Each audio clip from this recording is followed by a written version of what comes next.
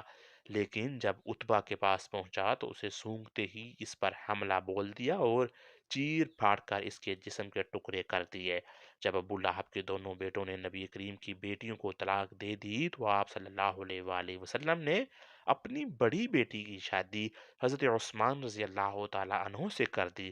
لیکن کچھ دنوں بعد جب حضور صلی اللہ علیہ وآلہ وسلم کی اس بڑی بیٹی کی وفات ہوئی تو آپ صلی اللہ علیہ وآلہ وسلم نے اپنی دوسری بیٹی کی بھی شادی حضرت عثمان سے کر دی۔ اس لیے حضرت عثمان کو ذو النورین کہا جاتا ہے، مطلب انہیں نبی کریم کے گھرانے کے دو نور حاصل ہوئے۔ ناظرین، واقعہ کچھ اس طرح ہے کہ ایک مرتبہ ابو لہب کے بیٹے اتبا نے نبی کریم کی شان اقدس میں انتہائی درجے کی گستاخی کرتے ہوئے غلیظ زبان استعمال کی، حتیٰ کہ یہ بدبخت آقا دو جہاں نبی کریم پر چپٹ پڑا اور آپ صلی اللہ علیہ وآلہ وسلم کے کرتہ مبارک کو پھاڑ ڈالا۔ اتبا بن ابو لہب کی اس حرکت سے نبی کریم کے قلب اطہر کو شدید صدمہ پہنچا اور آپ صلی اللہ علیہ وآلہ وسلم کی مبارک زبان سے یہ الفاظ ادا ہوئے: اے اللہ، اپنے کتوں میں سے کسی کتے کو اس پر مسلط فرما۔ اللہ کے محبوب نبی کریم کی زبان مبارک سے ادا ہونے والے ہر لفظ پتھر پر لکیر کی مانند ہوتا ہے، یعنی کہ اللہ رب العزت اپنے محبوب نبی کی بات کو ہر صورت پورا فرماتا ہے۔ اس بات سے مشرکین بھی اچھی طرح واقف تھے کہ آپ نے جو فرمایا وہ پورا ہو کر رہے گا، لیکن ان کی عقلوں پر پردہ پڑا ہوا تھا۔ اگلے دن ابو لہب اور ان کا بیٹا دونوں بدبخت تجارت کے غرض سے ایک قافلے کے ساتھ شام کی طرف نکلے۔ سفر کرتے کرتے رات ہو گئی۔ قافلے والے زرقہ کے مقام پر ایک راہب کے پاس وقت گزارنے کے لیے ٹھہرے۔ راہب نے قافلے والوں کو پہلے ہی آگاہ کر دیا تھا کہ یہاں آس پاس جنگلی درندے بہت ہیں، اس لیے ہوشیار رہنا۔ یہ سن کر ابو لہب کو نبی کریم کی بات یاد آ گئی۔ اس نے قافلے والوں سے کہا کہ اے لوگو، محمد صلی اللہ علیہ وآلہ وسلم نے میرے بیٹے اتبا کے لیے ہلاکت کی دعا کی ہے، اس لیے کسی درندے کے حملے کا مجھے یقین ہے۔ تم لوگ سارا سامان تجارت ایک جگہ اکٹھا کر کے اس کے اوپر اتبا کا بستر لگا دو اور سب لوگ اس کے ارد گرد سو جاؤ تاکہ میرا بیٹا درندے کے حملے سے محفوظ رہے۔ چنانچہ قافلے والوں نے اتبا کی حفاظت کا پورا پورا بندوبست کیا اور سب سو گئے۔ کچھ دیر بعد ایک شیر وہاں آ پہنچا، مگر اس نے کسی پر حملہ کرنے کی بجائے سوئے ہوئے لوگوں کو سونگنا شروع کر دیا اور آگے بڑھتا رہا، مگر کسی کو ذرا برابر بھی کروچ نہ ماری، جس سے یہ لگتا تھا کہ یہ بھوکا نہیں ہے ورنہ اتنے لوگوں میں سے کسی کو بھی چیر پاڑ کر رکھ دیتا۔ یہ سب کو سونگتا ہوا آخر بندے تک پہنچ گیا، لیکن اسے جس کی تلاش تھی اس کی بو سے محسوس نہیں ہوئی۔ کچھ قدم چل کر آگے گیا، پھر اچانک مڑا اور تجارتی سامان کی جانب آ کر رک گیا۔ اس عثمان کے اوپر وہ بدبخت و گستاخ رسول سو رہا تھا۔ یہ جگہ کافی اونچی تھی، اس لیے اسے اونچا کیا گیا تھا تاکہ کوئی درندہ اتبا پر حملہ نہ کر سکے۔ پر شیر نے تجارتی سامان پر چھلانگ لگا دی۔ ابو لہب کے بیٹے اتبا کے بستر پر جا پہنچا۔ یہ شیر جو کچھ لمحے پہلے بالکل عام جانور کی طرح لگ رہا تھا، ابو لہب کے بیٹے اتبا کو دیکھتے ہی خونخوار لہجے میں داڑنے لگا اور پوری طاقت سے اتبا کے سر کو اپنے خونخوار نکیلے دانتوں سے دبوچ لیا۔ سب قافلے والے بھی جاگ گئے، مگر اس شیر کی داڑھ اتنی غضبناک تھی کہ کوئی اس کے سامنے تک نہ آیا اور ابو لہب اپنے بیٹے کو بچانے کی دہائی دیتا رہا۔ اس شیر نے حیران کن طور پر اتبا کا نہ خون پیا نہ گوشت نوچ کر کھایا۔ شیر نے صرف اتبا کے سر کو اس قدر بری طرح چپایا کہ دیکھنے والوں کے ہوش اڑ گئے اور اتبا تڑپ تڑپ کر واصل جہنم ہوا۔ اس کے بعد بھی اس شیر نے کسی کو نقصان نہ پہنچایا، اچانک وہاں سے چلا گیا۔ بعد میں لوگوں نے اس شیر کو تلاش کیا مگر کچھ بھی پتہ نہ چل سکا۔ آخر یہ شیر کہاں سے آیا تھا اور کدھر غائب ہو گیا؟ ناظرین، نبی کریم کے گستاخوں کو اللہ رب العزت اس دنیا میں ہی سبق سکھا دیتا ہے۔ آخرت کا عذاب بھی ابھی تو باقی ہے۔ طریق ہوا ہے جس کسی بدبخت نے پیارے نبی آقا کی ناموس رسالت کو پامال کیا، اس کا انجام عبرتناک ہوا اور اتبا کا سر چبانے والا شیر بھی جیسے شیر آتے رہیں گے اور رہیں گے انشاءاللہ۔ اللہ پاک ہمیں نبی کریم سے سچی محبت رکھنے کی توفیق عطا فرمائے اور ہمیں نیکوکاروں میں شامل کرے، آمین ثم آمین۔